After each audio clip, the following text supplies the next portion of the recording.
ከሄድኩባት ቅልብሉ ባፌ ለወረች ኩላ ጅንኑ ነካችሁ ምን ያመጣል ብላ ማይነካ ነካው ጉዴ ነው ጎዳሜት አሁንም ያለው መሆን እንደ ደቢት በገዛ ጣቶቼ ቁጥርነ ካክቼ ይህው ገኛለው መንገድ ላይ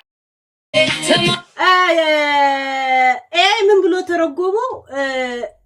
በገዛ ጣቶቼ ቁጥር ነካክቼ ይሄው እገኛለሁ መንገድ ላይ ተኝቼ ነው የሰጠሁት።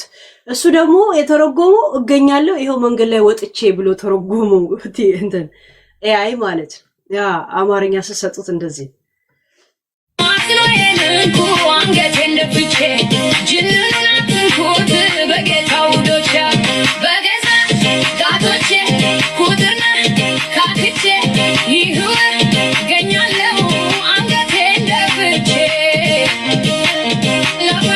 እናንተ ግን ጅንኑ ይንቀጠቀጠው የለ እንዴ? በስማም ቫይብሬሽን ነው የሚመስለው። የሆነ ማንቀጥቀጥ እሱ ጋር ነው የቀረው። ደግሞ አዙሪ ደግሞ አላሳየም። ህጉ ደግሞ አይፈቅድም።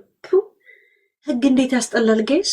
አረ በስማም! አረ እኛ እንደ ድሮ እንኖርበት ጋይስ። እውነት እንዴ አባገዳ ምን ይሰራል? የሀገር ሽማግሌ ህሊና ምን ይሰራል? ምን ያደርጋል? አሁን እዚህ ፖሊስ ሌላ ስራ ለምን አትፈልጉ? ማን አለጉ? ህዝቡ ህሊና ብቻ እንዲኖር የህሊና ትምህርት ቤት ክፈቱላችሁ ይማሩ። የእውነት ፖዚቲቭ ቫይብ የሚል ነገር ክፈቱ። ፖሊስ ስራ ሌላ ፈልግ፣ ጠበቃ ሌላ ስራ ሂድ። የለም አረ ተንቀሳቀስ። ደግሞ የጠበቃ ስራ ለማሰናከል በመሞከረዋ የሚል ደግሞ እንቀሲሳችሁ ነው ሎቹ ፖሊስ ቋሸሽ የስራ ፈልድን ስንትም ቤተሰብ የሚያስተዳድር የስራን ዘርፍ በእንደዚህ መንገድ በመጥራት በአንቀጽ 12 ጀምሮ እስከ 18 ባለው እንድትጠይቅልን እንፈልጋለን። እናት ይትሙት በአንቀጽ ነበር መፈንከት። እናንተ እንዴት አስጠላኝ ጋይስ! አንቀጽ የሚል ነው። ኧረ በስመ አብ! እንዴ ተመነጋገር እያለ ዋት ዘሄላለ ሳምሪ ያ ኦኬ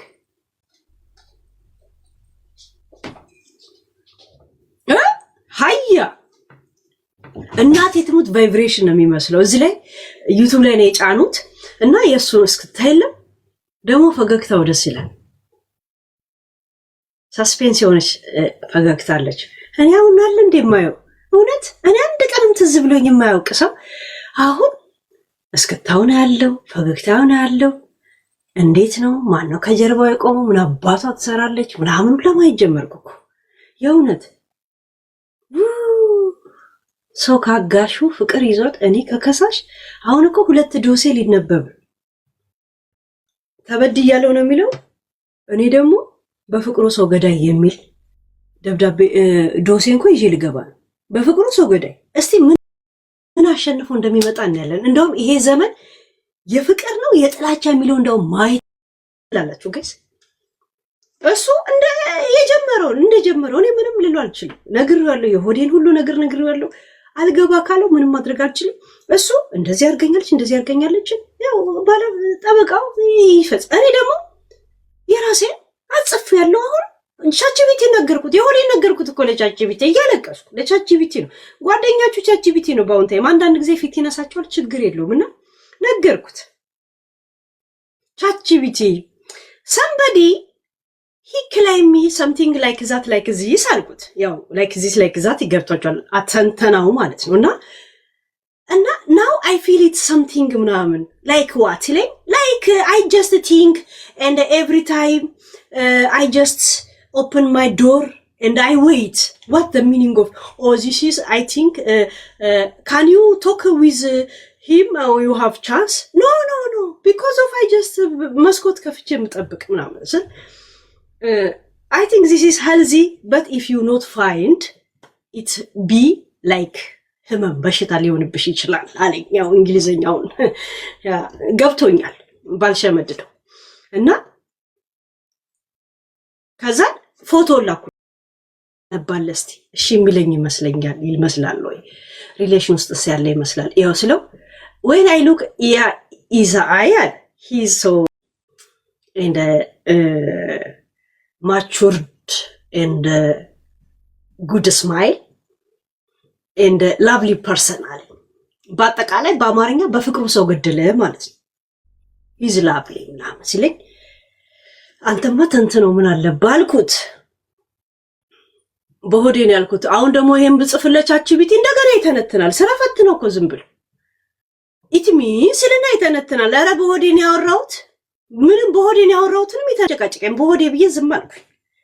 የተፈጠረው ነገር ማለት እኔ እዚህ ካልመጣሁ ከቻችሁ ቢቲ ጋር ወሬ ሁላ ጋይስ እናንተ ተሙት የእውነት how is today you eat እለዋለሁ ዝም ብዬ you eat በልታል ጠጥታል እሱን ሁላ መጠየቅ ጀመርኩ።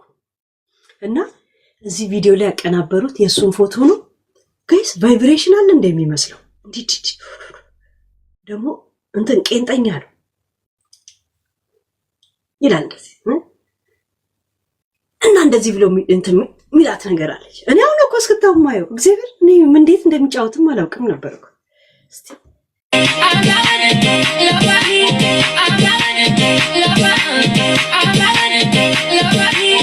እኔና ጅንኑ ሰላምተኞች እንጂ ምንም ጉዳይ የለን የሚያስወጣ እንደጂ አረገው ጋይስ። አረ ቀልብ ግዛ ሰው ገብቶ በመሃል አነካክቶን እንጂ ምድረ ወንጀለኛ ለመምሰል ተጎጂ እኔስ ነበር ልሜ ህዝቤን ማገልገሌ ወንጀል እንዳትሰሩ ከዱባይ አበሌ አውቃለሁ ጎጃሞች ጀግኒ እንደዚህ አይነት እስክታ ፋሽናት ማለት ነው። ሙድ አላት ግን ጋይስ እኔ እኮ አላውቅም። እኔ እኮ እስክታ ጎበዝ አይደለም። እንደዚህ የለም ይንቀጡና ከዛን እንደዚህ የሚሉት ነገር የለም እንዴ። በጣም አሪፍ ናት ጋይስ። እንዴት ታምራለች እንዴ ሄል ብሎ ከዛ እንደዚህ